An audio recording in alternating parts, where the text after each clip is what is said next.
আমি আমার আগের ভিডিওতে দেখিয়েছিলাম আমার প্রত্যেকটা ঠাকুরের, এবং কে কোথা থেকে এসেছে সব কিছুই আমি বলেছিলাম। তো আমি লাস্ট ভিডিওতে বলেছিলাম যে আমি আমার ঠাকুরকে আজকে একটু পরিষ্কার করব, অনেক দিন পরিষ্কার হয়নি। তো আমার সমস্ত ঠাকুর পরিষ্কার করা হয়ে গেছে।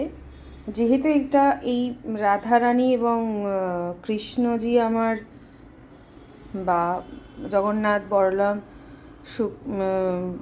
সুভদ্রা প্রভু যেহেতু সব পাথরের, সেজন্য ভিজে কাপড় দিয়ে সিম্পল মুছে, শুকনো কাপড় দিয়ে আমি মুছে দিয়েছি। ঠিক আছে। এবং রাধারানীর ক্ষেত্রে একটা আমি যেটা আইডিয়া হলো সেটা আমি শেয়ার করে দিতে চাই।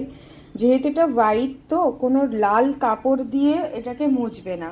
যদি লাল কাপড় দিয়ে মোছো তো এটা রেডিশ হয়ে যাবে। তো সবসময় চেষ্টা করবে কোনো মানে কালার ছাড়া কোনো কাপড় দিয়ে মুছতে, এবং মুছে একদম সিম্পল শুকনো কাপড় দিয়ে মুছে দেবে।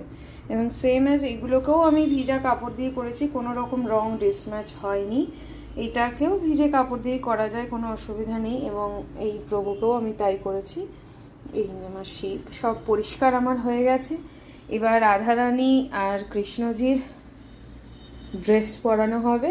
তার পরের ভিডিওটা, একদম ফাইনাল লুকটা আমি আমার পরের ভিডিওতে শেয়ার করব। Thank you.